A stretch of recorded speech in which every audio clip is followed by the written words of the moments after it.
अस्सलाम वालेकुम, कैसे हैं आप लोग। आज हम लोगों ने कल हम लोगों ने वेपर प्रेशर पढ़ा था। आज हम लोग बॉइलिंग पॉइंट, फ्रीजिंग पॉइंट वगैरह अगले पॉइंट्स देखते हैं चैप्टर नंबर 5 से।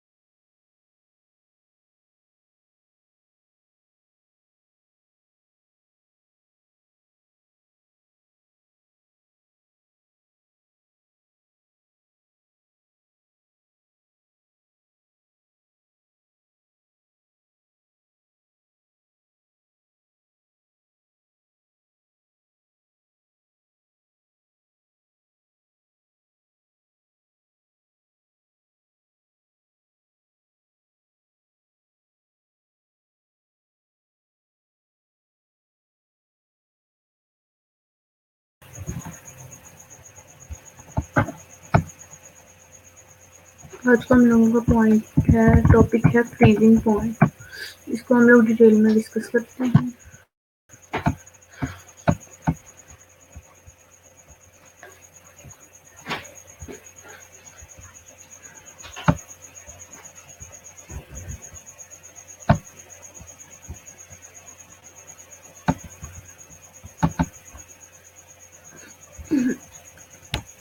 Freezing point. When liquids are cooled, the vapor pressure of liquid decreases and a stage reaches when vapor pressure of a liquid state becomes equal to the vapor pressure of the solid state. ये तो हम लोगों को पता है कि freezing point क्या होता है। जब ये जो लिक्विड के मॉलिक्यूल्स होते हैं वो हीट हो जाते हैं, टेम्परेचर बहुत कम हो जाता है इसमें वेपर प्रेशर भी बहुत कम हो जाता है, तो वो उसका फ्रीजिंग पॉइंट होता है, वो वाला टेम्परेचर जो होता है। मैं लिक्विड सर कूल, जब लिक्विड को हम लोग कूल करते हैं, वेपर प्रेशर जो होता है लिक्विड का डिक्रीज हो जाता है and a stage reaches when vapor pressure of a liquid state becomes equal to the vapor pressure of the solid state। ठीक है, तो ये कौन सा पॉइंट होता है, तब वेपर प्रेशर कितना उसका डिक्रीज होता है लिक्विड का, इतना डिक्रीज हो जाता है कूलिंग की वजह से, तो वो इक्वल हो जाता है सॉलिड स्टेट के वेपर प्रेशर के, तो फिर वो सॉलिड ही बन जाता है लिक्विड। ठीक है, फ्रीज हो जाता है। At this temperature liquid and solid को एग्जिस्ट इन डायनामिक इक्विलिब्रियम, ये दोनों एग्जिस्ट कर रहे होते हैं and this is called dynamic equilibrium में, and this is called the freezing point of liquid. ये लिक्विड का फ्रीजिंग पॉइंट है जब वो फ्रीज हो रहा होता है। ठीक है, लिक्विड से सॉलिड में कन्वर्ट हो रहा होता है, तो ये डायनामिक इक्विलिब्रियम होता है। Boiling point and freezing point of a few liquids are given in the table. ये बॉइलिंग पॉइंट और फ्रीजिंग पॉइंट दिए हुए हैं। डाइथाइल ईथर ये लिक्विड है, इसका फ्रीजिंग पॉइंट -116 है और बॉइलिंग पॉइंट 34.6 है। फ्रीजिंग पॉइंट होता है वो कम टेम्परेचर होता है जिसके ऊपर फ्रीज हो जाती है कोई भी लिक्विड, और बॉइलिंग पॉइंट वो मैक्सिमम होता है टेम्परेचर जिसमें जो वेपर प्रेशर होता है एटमॉस्फेयर को उसके इक्वल हो जाता है, ये जो टेम्परेचर होता है इसका, तो जो भी चीज़ होती है वो बॉयल होना स्टार्ट हो जाती है। ये सबका दिया हुआ है हमें, ये आप लोग देख लेना, एक दफ़ा एमसीक्यूज वगैरह में आ जाता होता है। और वैसे ज़्यादा इंपॉर्टेंट तो वाटर का ही है, वाटर का जो फ्रीजिंग पॉइंट है वो 0 है एंड बॉइलिंग पॉइंट है 100। अगर डिफ्यूजन को देख लेते हैं, डिफ्यूजन की डेफिनेशन पहले भी हम लोगों ने देखी थी। डिफ्यूजन में क्या होता है ना, लिक्विड मॉलिक्यूल्स, जो लिक्विड के मॉलिक्यूल्स होते हैं वो कह रहे हैं कि स्टेट ऑफ कॉन्टिन्यूस मोशन, वो मोशन में ही होते हैं continuously. They move from higher concentration to lower concentration. हमें पता है कि कोई भी चीज़ जो है वो हायर कंसंट्रेशन से लोअर कंसंट्रेशन की तरफ जा रही होती है हमेशा। ठीक है, higher concentration to lower concentration. They mix up with the molecules of other liquids, वो मिक्सअप हो जाते हैं with the molecules of other liquids. ये मिक्स हो जाते हैं मॉलिक्यूल्स जो होते हैं लिक्विड को दूसरे लिक्विड्स के साथ, जब जिसमें जिधर कंसंट्रेशन ज़्यादा होती है उधर से ना कम कंसंट्रेशन की तरफ जाना शुरू हो जाते हैं, so that they form a homogeneous mixture. तो फिर होमोजेनियस मिक्सचर बन जाता है। मतलब दो लिक्विड्स अगर हम लोग के पास हैं तो हम उनको मिक्स करना चाह रहे हैं, तो वो मिक्सचर उनका होमोजेनियस बन जाएगा डिफ्यूजन की वजह से। जो भी हम लोग बाद में इसके अंदर एंटर करेंगे ना, तो वो जिधर उसकी क्वांटिटी ज़्यादा उधर से वो जहाँ पे उसकी क्वांटिटी कम है उसमें जाना शुरू हो जाएगा। अब ये जो है ड्रॉपर से इसके अंदर डाल रहे हैं वाटर के अंदर कोई भी लिक्विड, तो क्या हो रहा है कि इसकी क्वांटिटी इस जगह पे ज़्यादा है, तो ये आहिस्ता आहिस्ता दूसरी जगह पे भी जाना शुरू हो जाएगी जहाँ पे इसकी क्वांटिटी कम है, हायर से लोअर की तरफ। तो ये फिर 5-10 मिनट के बाद ये सारा एक जैसा ही बन जाएगा मिक्सचर। ठीक है, homogeneous mixture. For example when a few drops of ink, जैसे भी कह रहे हैं कि इंक के कुछ ड्रॉप्स जो होते हैं हम ऐड करते हैं बीकर के अंदर, पानी वाला बीकर है, तो उसके अंदर ink molecules move around and after a while spread in the whole of the beaker. वो थोड़ी देर के बाद सारे बीकर में फैल जाएंगे। दस डिफ्यूजन हैज टेकन प्लेस, इस तरह से डिफ्यूजन होती है। लिक्विड जो होते हैं वो डिफ्यूज हो जाते हैं like gases, but the rate of diffusion of liquid is very low. Liquid जो होते हैं वो डिफ्यूज हो जाते हैं गैसेस की तरह। हमने गैसेस में डिफ्यूजन देखी थी, अब ये लिक्विड में। तो लिक्विड में भी ऐसा ही है, वो कह रहे हैं कि डिफ्यूज हो जाते हैं गैस के मॉलिक्यूल की तरह, लेकिन जो रेट ऑफ डिफ्यूजन होता है लिक्विड का वो बहुत स्लो होता है। लिक्विड का रेट ऑफ डिफ्यूजन बहुत स्लो है एज कम्पेयर टू गैसेस, क्योंकि गैसेस की काइनेटिक एनर्जी बहुत ज़्यादा होती है, वो बहुत रैंडमली मोशन करती हैं। गैसेस जो होती हैं उनके मॉलिक्यूल्स में इंटरमॉलिक्यूलर फोर्सेस बहुत कम होती है, जिनकी काइनेटिक एनर्जी बहुत ज़्यादा होती है, तो वो मूव कर रही होती हैं कॉन्टिन्यूसली एंड रैंडमली। तो क्या होता है, तो फिर वो जल्दी जल्दी डिफ्यूज हो जाती हैं। लेकिन जो लिक्विड होते हैं इनके डिफ्यूजन जो होते हैं उसका रेट कम होता है। अब डिफ्यूजन जो होती है लिक्विड को डिपेंड किस पे करती है, फैक्टर कौन कौन से हैं। इंटरमॉलिक्यूलर फोर्सेस ये ज़्यादातर मोस्टली जो है इधर फैक्टर्स जिस चीज़ के भी एक्सप्लेन किए हुए हैं उसमें यही है, इंटरमॉलिक्यूलर फोर्सेस या टेम्परेचर है या साइज है, यही है दो तीन। तो इसी को आपने देखना होता है, यही असल फैक्टर्स होते हैं जो इफेक्ट कर रहे होते हैं मॉलिक्यूल्स के ऊपर। इंटरमॉलिक्यूलर फोर्सेज होती है बहुत इंपॉर्टेंट है, और ये जो टेम्परेचर है इंटरमॉलिक्यूलर फोर्सेस यही तो मेन है। Intermolecular forces liquids having weak intermolecular forces, हमें पता है कि लिक्विड्स जो हैं उनकी जो इंटरमॉलिक्यूलर फोर्सेस है ना ये कम होती है as compared to gases. Gases में इंटरमॉलिक्यूलर फोर्सेस बहुत as compared to solid, solid की निस्बत लिक्विड में इंटरमॉलिक्यूलर फोर्स जो है वीक है, लेकिन जो गैस है उसमें तो इससे भी ज़्यादा वीक है। तो इसलिए जो लिक्विड है उनकी इंटरमॉलिक्यूलर फोर्सेस कम होती हैं, ये डिफ्यूज कर जाते हैं fastly. those having strong intermolecular forces as compared to solids वगैरह, वो तो किसी में हो ही नहीं हो रहे होते डिफ्यूज, वो तो होते ही नहीं है, क्योंकि उनके दरमियान तो इतनी स्ट्रॉन्ग बॉन्डिंग है, उनके मॉलिक्यूल जो है वो बहुत टाइटली बाउंड होते हैं एक दूसरे के साथ। तो इसलिए वो तो उसका तो डिफ्यूजन वाला कोई सीन नहीं होता। लिक्विड्स का ये गैसेस का होता है, गैसेस में ये होता है कि जो डिफ्यूजन होती है वो बहुत ज़्यादा होती है, क्योंकि इंटरमॉलिक्यूलर फोर्सेस में बहुत कम होती हैं। उसके जो मॉलिक्यूल्स होते हैं ना जो गैसेस के वो बहुत दूर दूर पड़े होते हैं, उनके दरमियान जो फोर्स है वो बहुत कम होती है। तो ऐसे ऐसे बहुत ज़्यादा दूर दूर पड़े होते हैं, तो ये रैंडमली कंटिन्यूसली मूव कर रहे होते हैं, काइनेटिक एनर्जी बहुत ज़्यादा होती है क्योंकि फोर्स बहुत कम है, तो ये फ्रीली मूव करेंगे। तो जब ये मूव करेंगे तो फिर इनकी जो डिफ्यूजन है, दो लिक्विड जो है उनका मिक्सचर बन रहा है, हायर से लोअर कंसंट्रेशन की तरफ ये मॉलिक्यूल जो आसानी से जा सकते हैं। गैसेस वाले जो लिक्विड वाले होते हैं उसमें क्या होता है, उसमें थोड़ी सी जो इंटरमॉलिक्यूलर फोर्सेस है ना स्ट्रॉन्ग होती है as compared to liquid, as compared to gases. ठीक है, तो इसमें भी बहुत अच्छी डिफ्यूजन हो जाती है, लेकिन गैसेस से ज़रा टाइम लगता है। Size of molecules, big size molecules diffuse slowly. जो बिग साइज के मॉलिक्यूल होते हैं ना वो डिफ्यूज करते हैं स्लोली, आहिस्ता आहिस्ता, क्योंकि मॉलिक्यूल बड़े होते हैं तो उनको मूव करने में थोड़ा टाइम लग जाता है। ठीक है, ये क्या करते हैं, move slowly. For example honey diffuses slowly in water than alcohol in water. ठीक है, अगर हम हनी को डिफ्यूज करेंगे पानी के अंदर, ठीक है, हनी पानी के अंदर मिक्स हो जाएगा लेकिन बहुत ज़्यादा टाइम लग जाएगा क्योंकि उसकी विस्कोसिटी बहुत ज़्यादा होती है। ठीक है, वो हैवी होता है। तो अल्कोहल जो है वो तो बहुत ही लाइटर है, वो तो वाटर से भी ज़्यादा लाइटर है, तो ये जो है ये जल्दी जल्दी मिक्स हो जाएगी। इस तरह जो साइज है ना वो भी बहुत अहम किरदार अदा कर रहा है इधर, बहुत इफेक्ट करता है वो। ठीक है, साइज को भी आपने देखना है, ये भी एक फैक्टर है। शेप्स ऑफ मॉलिक्यूल्स, मॉलिक्यूल्स की शेप किस तरह की हो।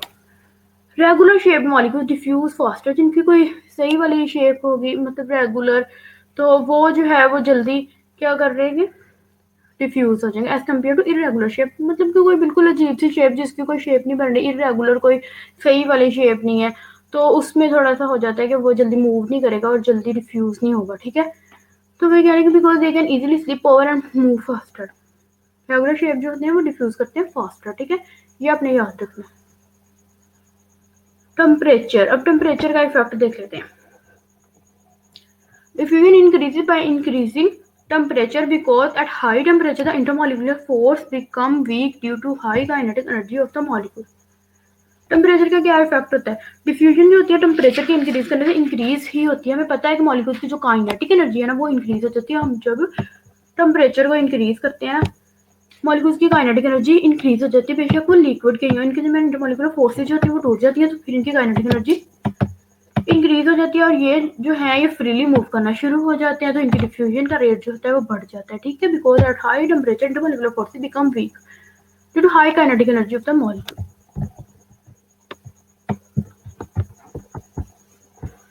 आगे समझ लीजिएगा, होप्स हो कि आपको समझ आ गई होगी। अब हम लोग डेंसिटी को डिस्कस कर लेते हैं। डेंसिटी के बाद सॉलिड स्टेट को स्टार्ट करेंगे और सॉलिड का क्लोजर पॉइंट, और फिर हमारा चैप्टर हो जाएगा एंड। ठीक है, डेंसिटी को देख लेते हैं। डेंसिटी है क्या? लिक्विड की डेंसिटी होती है ना, वो डिपेंड कर रही है तो इसके मैथ पर यूनिट वॉल्यूम के ऊपर। ठीक है, इसका जो फॉर्मूला होता है, इसकी जो डेफिनेशन है वो यही है, मैथ ओवर वॉल्यूम। मैथ और वॉल्यूम का जो होता है ना रेशियो, वो होती है डेंसिटी। ठीक है, मैथ को अगर हम लोग वॉल्यूम पे डिवाइड करें ना, तो वो किसी भी चीज की डेंसिटी होती है। तो इसको हम लोग ऐसे, साइन होता है उससे हम लोग इसको शो करवा रहे होते हैं, उसको कहते हैं रो। ऐसे करके डालते हैं उसको, ये वाला इसका साइन है, इससे हम लोग इसको शो करते हैं डेंसिटी को। इसका यूनिट क्या आता है?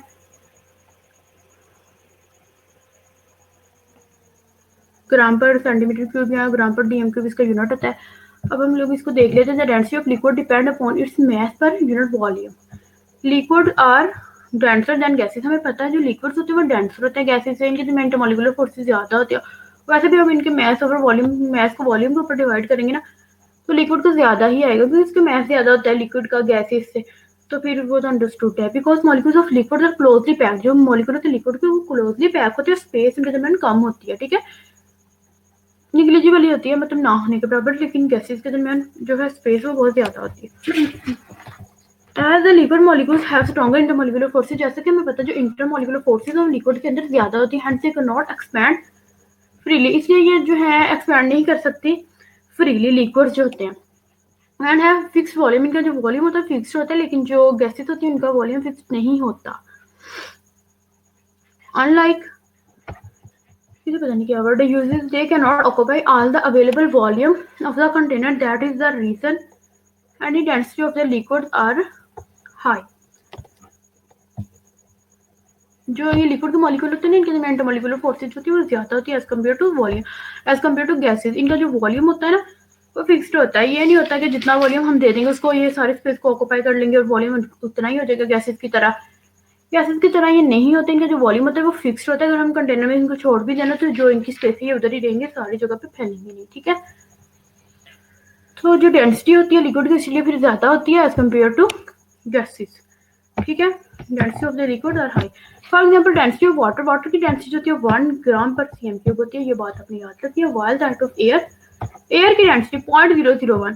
कितना डिफरेंस है इसमें, गैस की, एयर की जो डेंसिटी है वो 0.001 है और जो वाटर की है वो 1 है।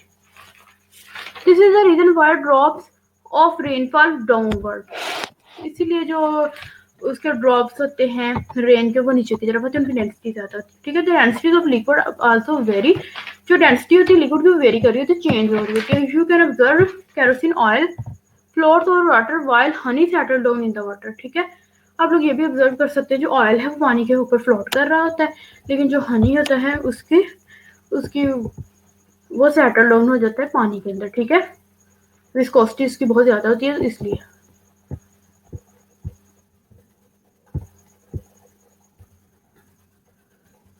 सॉलिड स्टेट देख लेते हैं नेक्स्ट।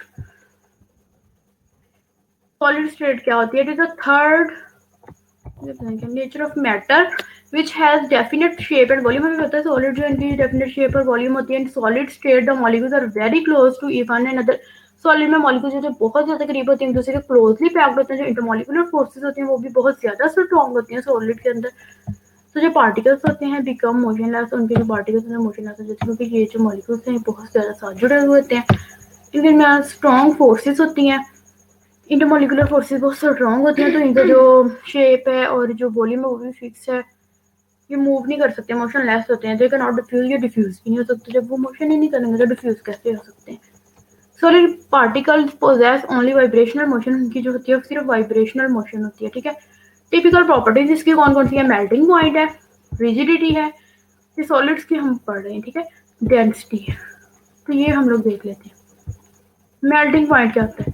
तो solid particle possess only vibrational kinetic energy, सिर्फ वाइब्रेशनल काइनेटिक एनर्जी की, सिर्फ वाइब्रेट कर सकते हैं, मोशन नहीं करते क्योंकि इनके दरमियान बहुत स्ट्रॉन्ग फोर्स है इसलिए। पर सॉलिड्स और हीटेड, जब सॉलिड्स को हीट किया जाता है तो उनकी जो वाइब्रेशनल एनर्जीज होती है वो इंक्रीज हो जाती है and particle vibrate eight their main position. जब हम लोग उसको देते हैं टेम्परेचर देते हैं, हीट करते हैं, तो उसकी जो एनर्जी है ना वो बढ़ तो जाती है, सिर्फ वाइब्रेशन एनर्जी बढ़ती है, अपनी जगह पे वाइब्रेट करते रहते हैं।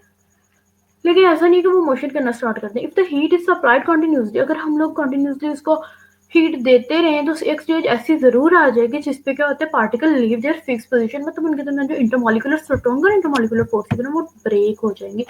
जब हम इसको बहुत ज्यादा हीट दे देंगे, लिमिट से ज्यादा ही मतलब दे देंगे हीट, काफी टाइम तक कंटिन्यूसली देते रहेंगे, तो ये जो फोर्सेस है ना इंटरमॉलिकुलर, ये टूट जाती है, तो फिर ये फ्री हो जाएंगे। ठीक है, वो क्या करेंगे, लीव कर देंगे अपनी फिक्स पोजीशन को, एंड देन बिकम मोबाइल, फिर ये आजाद हो जाएंगे। एंड इस टेम्परेचर, उस टेम्परेचर पे सॉलिड मेल्ट, उस टेम्परेचर पे होता है सॉलिड जो होते हैं वो मेल्ट हो जाते हैं। अब ये मेल्टिंग पॉइंट की डेफिनेशन भी याद रखनी, बहुत इंपॉर्टेंट है। मेल्टिंग पॉइंट, बॉइलिंग पॉइंट और फ्रीजिंग पॉइंट, ये कौन सा टेम्परेचर होता है? ये वो टेम्परेचर होता है जिसपे जो सॉलिड होता है ना वो मेल्ट होना स्टार्ट हो जाता है, कोई एग्जिस्टिंग में भी डायनामिक इक्विलिब्रियम आ जाता है लिक्विड स्टेट के साथ। ठीक है, सॉलिड का लिक्विड स्टेट के साथ डायनामिक इक्विलिब्रियम, तो ये मेल्टिंग पॉइंट है। ठीक है, सॉलिड से लिक्विड में कन्वर्ट होना, जब लिक्विड से सॉलिड में कन्वर्ट होता है तो वो क्या था, freezing point. The ionic and covalent solids make network structure to form macromolecules. आयनिक और कोवलेंट सॉलिड जो होते हैं वो उनका स्ट्रक्चर जो होता है मैक्रोमोलिक्यूल्स का होता है। So all such solids have very high melting point, इनका हाई मेल्टिंग पॉइंट्स होते हैं। रिजिडिटी क्या है? The particles of solid are not mobile, हमें पता है कि जो सॉलिड के पार्टिकल्स हैं वो मूव नहीं कर रहे हैं इजीली, तो उनकी फिक्स पोजीशन है, therefore solids are rigid in their structure, तो इसलिए वो क्या होते हैं, रिजिड होते हैं। डेंसिटी क्या होती है सॉलिड्स की, ये हम लोग पहले भी देख चुके हैं कि डेंसिटी है क्या। सॉलिड का डेंसर है लिक्विड, सॉलिड जो है वो डेंसर है लिक्विड से, हमें पता है इनकी डेंसिटी लिक्विड से भी ज्यादा है, लिक्विड की गैसेस से ज्यादा है, because solid particles are closely packed and do not have empty spaces between their particles.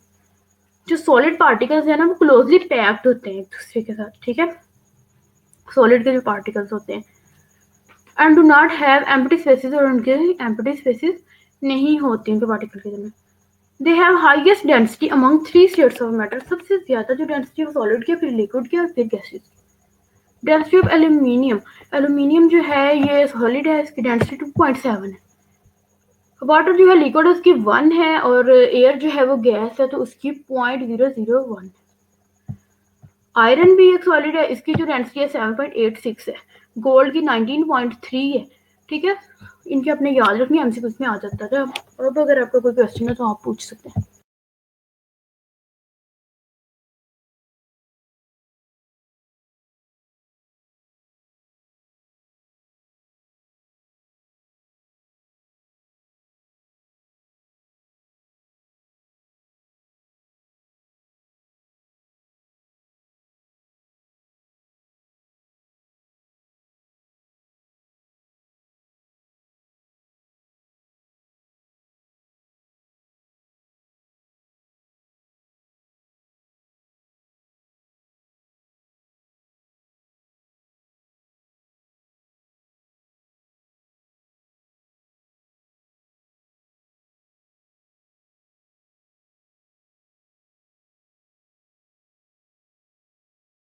है वो उसकी डेट कल तक की है, तो अगर आप लोग रिकॉर्डेड लेक्चर सुन रहे हैं तो आप उसको ज़रूर कीजिएगा।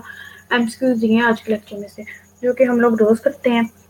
तो अब जो हम लोग का लेक्चर है वो एंड होने वाला है, टाइम रहता है 20 मिनट।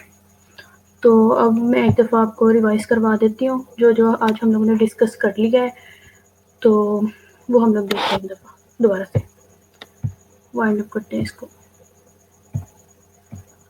आज हम लोगों ने स्टार्ट किया था फ्रीजिंग पॉइंट से, पहले हमने लोगों ने देखा था फ्रीजिंग पॉइंट है क्या एक्चुअली।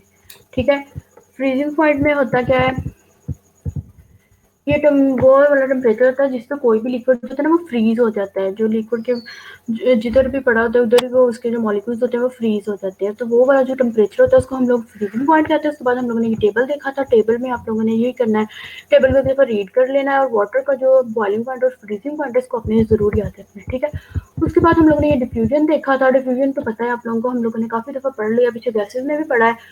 तो इसमें यही है, हायर कंसंट्रेशन से लोअर कंसंट्रेशन की तरफ लिक्विड मूव करेंगे, उधर गैसेस मूव करेंगे, इधर क्या है लिक्विड्स मूव करेंगे। ठीक है, तो इधर ये देखा था, इनकी एग्जांपल देखी थी और इसके फैक्टर्स हम लोगों ने देखे थे कि फैक्टर जो हैं कौन कौन से इफेक्ट कर रहे हैं इसके ऊपर। तो इंटरमॉलिक्यूलर फोर्सेस जो कि एक बहुत ही मेन और मेजर जो है इसका फैक्टर है जो इस पे इफेक्ट कर रहा होता है, साइज होते हैं मॉलिक्यूल्स के, शेप ऑफ मॉलिक्यूल्स होते हैं, टेम्परेचर है।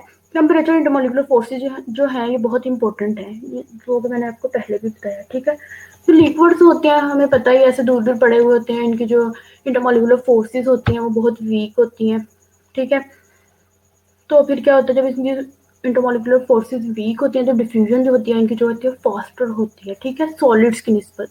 लेकिन गैसेस में डिफ्यूजन इससे ज़्यादा होती है क्योंकि उनमें इंटरमोलिकुलर फोर्सेज जो है इनसे भी ज़्यादा वीक है, ठीक है। साइज जो है वो भी बहुत ज़्यादा डिपेंड कर रहा होता है, जैसे कि हमें पता है हनी का साइज बड़ा होता है, इसका मैस ज़्यादा होता है, तो ये जो है स्लोली स्लोली वाटर के अंदर डिजोल्व होता है। जो अल्कोहल होती है उनका तो वाटर से भी कम होता है मैथ, तो वो जल्दी जल्दी हो जाती है। डिजोल्व शेप्स देखी थी, जो रेगुलर शेप वाले होते हैं वो जल्दी डिफ्यूज हो जाते हैं as compared to irregular shape. Temperature जब ज़्यादा होगा तो इंटरमोलिकुलर फोर्सेज जो होंगी वो टूट जाएंगी, तो क्या होगा, इनकी काइनेटिक एनर्जी बहुत ज़्यादा हो जाएगी, तो फिर क्या होगा, जब काइनेटिक एनर्जी बहुत ज़्यादा होगी तो डिफ्यूजन भी ज़्यादा हो जाएगी। फिर हमने डेंसिटी देखी थी, डेंसिटी में हम लोगों ने देखा कि मास ओवर वॉल्यूम है। डेंसिटी का फॉर्मूला ये होता है, उसको हम लोग जो है शो करवाते हैं, डिनोट करते हैं किससे, रॉ इसको बोलते हैं।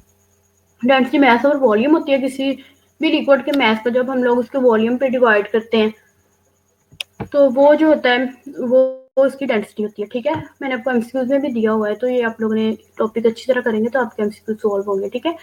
तो ये जो डेंसिटी है ना, मैं एक दफ़ा फिर आपको बता रही हूँ, ये बार बार बता रही हूँ, जो सॉलिड की डेंसिटी है वो सबसे ज़्यादा होती है as compared to liquid and gases. उसके बाद लिक्विड्स की होती है, उसके बाद जो होती है गैसेज की सबसे कम होती है, क्योंकि गैसेज का मैस जो है वो सबसे ज़्यादा कम होता है, इसलिए उनकी डेंसिटी भी कम है। सॉलिड्स का मैस सबसे ज़्यादा होता है क्योंकि इनके दरमियान स्पेसेस नहीं होती, ये एक दूसरे से टाइटली बाउंड होते हैं, तो इसलिए जो इनका मैस ज़्यादा होता है फिर इनकी डेंसिटी भी ज़्यादा होगी। इधर एग्जांपल भी दी हुई है, वाटर की दी हुई है। वाटर जो है इसकी जो डेंसिटी है 1 होती है, ठीक है। जो आगे ये गैसेज है इनकी डेंसिटी 0.001 ग्राम पर सीएम क्यूब जो होता है ये इसका यूनिट होता है, ठीक है। तो ये वाले पॉइंट्स अपने याद रखनी है, जो वाटर इसकी डेंसिटी ज़्यादा है क्योंकि इसका मैस ज़्यादा है। और जो ये सॉलिड्स होते हैं इनकी डेंसिटी सबसे ज़्यादा है। आगे हम लोगों ने सॉलिड्स देखे थे, सॉलिड्स में भी आपको मैंने बताया कि इसकी डेंसिटी बहुत ज़्यादा है, इधर एग्जांपल्स भी दी हुई थी। ये सॉलिड स्टेट का पता है कि इनके दरमियान इंटरमोलिकुलर फोर्सेज जो होती हैं वो बहुत ज़्यादा स्ट्रॉन्ग होती हैं, ठीक है। जब इनके दरमियान इंटरमोलिकुलर फोर्सेज जो हैं वो स्ट्रॉन्ग होंगी तो क्या होगा, इनका मैस भी ज़्यादा होगा, इनके जो वॉल्यूम और जो इनका शेप होती है वो भी इनकी डेफिनेट होगी, डिफाइन होगी। ये नहीं होगा कि जितना हम लोगों ने वॉल्यूम दे दिया उसको इन्होंने ऑक्यूपाई कर लिया या शेप जो है वो इनकी रेगुलर होगी। इनकी शेप तो बहुत ही ज़्यादा रेगुलर होती है सॉलिड्स की, ठीक है। उसके आगे हम लोगों ने टिपिकल प्रॉपर्टीज़ को देखा था, मेल्टिंग पॉइंट देखा है। मेल्टिंग पॉइंट कौन सा होता है, जब एक सॉलिड जो है वो लिक्विड में चेंज होना शुरू हो जाता है, जो उस वक्त उसका टेम्परेचर होता है, जब वो सॉलिड से लिक्विड में चेंज हो रहा है, डायनामिक इक्विलिब्रियम पे ये एग्जिस्ट कर रहा होता है।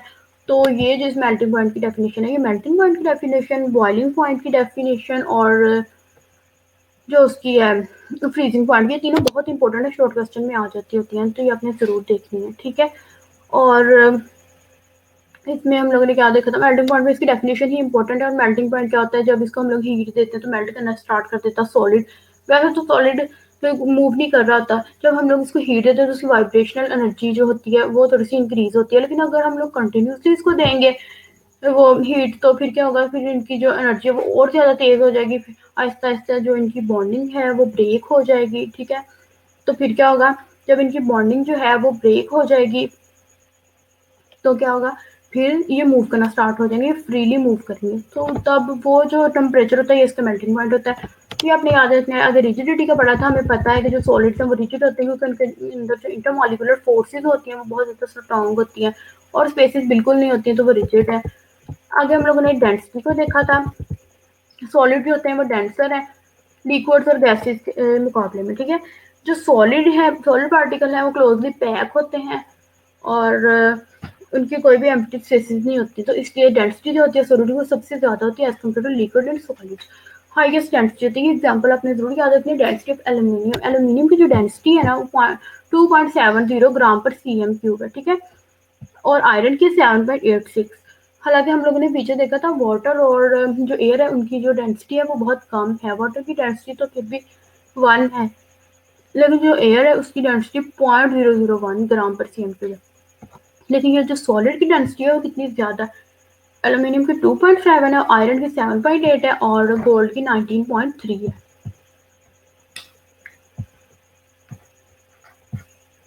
आगे टाइप्स ऑफ सॉलिड्स हैं, अमोर्फस सॉलिड, क्रिस्टलाइन सॉलिड, और फिर उसकी टाइप्स आ जाती हैं। टाइप्स ऑफ सॉलिड में ये दोनों टाइप्स हैं, एलोट्रोपी है, ये भी एक इसकी प्रॉपर्टी है। तो और ये बस यही है, कल हम लोग चैप्टर को वाइंड अप कर देंगे, आज तो ये कंप्लीट नहीं होगा। तो टेस्ट मैंने आप लोगों को अपलोड किया है, उसमें एमसीक्यूज हैं, तो आप प्लीज़ उसको सॉल्व कीजिएगा। और अगर आपको इसमें कोई कंफ्यूजन हो, आप रिकॉर्डेड लेक्चर सुन रहे हैं, तो आप मुझसे पूछ सकते हैं। आपको कोई भी कंफ्यूजन इस पूरे चैप्टर में से, इनफैक्ट अगर आपको कोई कंफ्यूजन है तो आप पूछ लें। कल इंशाल्लाह हम लोग का चैप्टर जो है वो कंप्लीट हो जाएगा, और अब फिर हम लोग नेक्स्ट चैप्टर स्टार्ट करेंगे, ठीक है।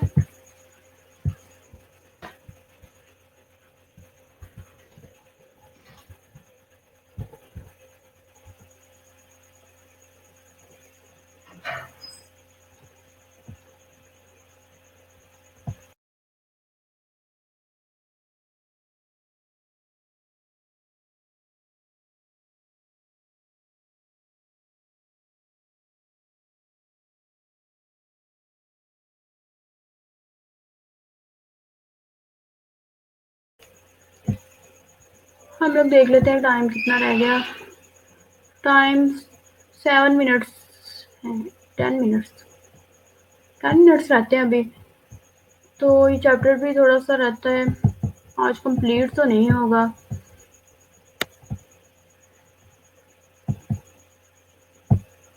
मैं तो पढ़ाने को ज़्यादा पढ़ा दूँ, लेकिन मैं इसलिए नहीं पढ़ा रही कि समझ ना आए तो फ़ायदा क्या, एक उसको एक्सप्लेन करना होता है, फिर रिवाइज करवाना होता है एक दफ़ा, तो इसलिए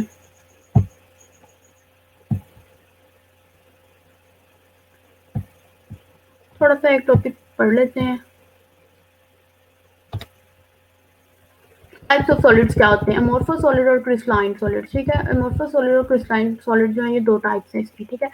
according to this general appearance solid can be classified into two types. कितने टाइप्स है, टू टाइप्स हैं, अमोर्फस सॉलिड है, दूसरे क्रिस्टलाइन सॉलिड है। अमोर्फस सॉलिड क्या होते हैं, इसका मतलब होता है शेपलेस। अमोर्फस सॉलिड का मतलब जिसकी कोई शेप नहीं है, ये बिल्कुल भी शेप नहीं है इसकी, ये शेपलेस है, रेगुलर शेप नहीं है, मतलब कोई भी हम इसको डिफाइन नहीं कर सकते कि इसकी कौन सी शेप है सॉलिड की। वैसे तो हम लोगों ने कहा कि इसकी डेफिनेट शेप होती है, लेकिन अब एक रेगुलर शेप होती है बिल्कुल सही वाली, और एक इरेगुलर है जिसको हम डिफाइन नहीं कर सकते कि ये कौन सी शेप है। Solids in which particles are not regularly arranged और their regular shapes are destroyed. Solids in which the particles are not regularly arranged, वो वाले सॉलिड्स जिसमें क्या होता है, पार्टिकल्स जो होते हैं वो रेगुलरली अरेंज नहीं होते और their regular shapes are destroyed. और या फिर ऐसा कभी कभी हो जाता है समटाइम्स के उनकी जो रेगुलर शेप है वो डिस्ट्रॉय हो जाती है। वैसे भी जब हम लोग सॉलिड्स को हीट देते हैं तो वो क्या होते हैं, उनकी जो शेप होती है तो वो डिस्ट्रॉय हो जाती है, तो हम उसको सॉलिड उन्हें कहते हैं।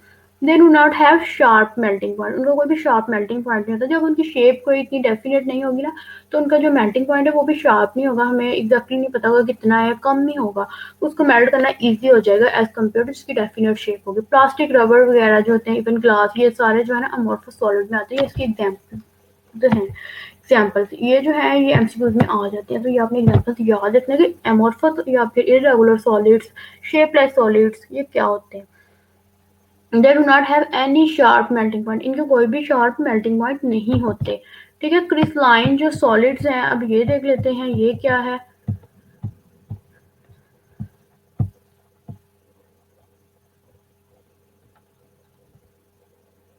सॉलिड्स इन विच पार्टिकल्स जो होते हैं वो अरेंज हो जाते हैं, ये उसका बिल्कुल ऑपोजिट है। इसमें जो पार्टिकल्स होते हैं वो अरेंज होते हैं डेफिनेट थ्री डायमेंशनल पैटर्न, ये थ्री डायमेंशनल पैटर्न में होते हैं। जो क्रिस्टलाइन सॉलिड्स होते हैं ना, इनके पार्टिकल्स मतलब अरेंज है, उनकी डायमेंशन है, कोई उनकी शेप है रेगुलर, उसको हम लोग कहते हैं कि डायमेंशनल पैटर्न के क्रिस्टलाइन सॉलिड है। पहले वाले कौन से थे, एमोर्फस, वो क्या थे, वो शेपलेस थे, ठीक है। और आगे दे हैव डेफिनेट सरफेस, उनके सरफेस फेजेस मतलब एक डेफिनेट है, उनका एंगल्स ये सब कुछ है। लेकिन जो एमोर्फस सॉलिड है ना वो इरेगुलर थे बिल्कुल। Each face has definite angle with each other, देखा ईच जो फेस है उसके जो इतने भी फेसेस हैं उन सब के क्या है, डेफिनेट एंगल है एक दूसरे के साथ। They have sharp melting points, उनके मेल्टिंग पॉइंट्स भी शार्प हैं as compared to amorphous solid, उनके शार्पलेस थे, ठीक है। एग्जाम्पल्स कौन सी हैं, इसमें आ जाता है सोडियम क्लोराइड, ये साल्ट होता है खाने का नमक जो हम लोग खाते हैं रोजमर्रा जिंदगी में, टेबल सॉल्ट भी बोलते हैं इसको। और डायमंड्स वगैरह ये जो है इनकी जो है रेगुलर शेप होती है। आगे एलोट्रोपी है, एलोट्रोपी थोड़ा सा लंबा टॉपिक है, ये वाला हम लोग कल रीड पढ़ाऊंगी। टाइम कम रहता है। ये हम लोग कल करेंगे और साथ एक्सरसाइज करेंगे तो इस चैप्टर को वाइंड अप कर देंगे। इसमें अगर आपको कोई इशू हो, कोई भी कंसेप्ट ना क्लियर हुआ हो, कोई भी बात की समझ ना आई हो तो आप लोग मुझसे पूछ सकते हैं। टेस्ट मैंने अपलोड कर दिया है, वो आप लोग देख लीजिएगा।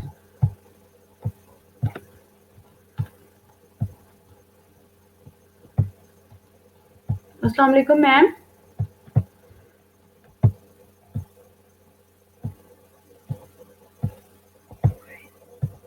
मैम आप क्लास में हैं?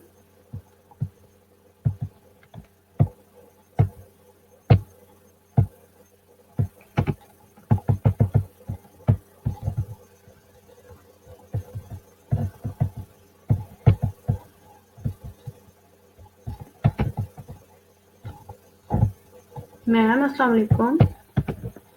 मैम जी कैसे हैं आप?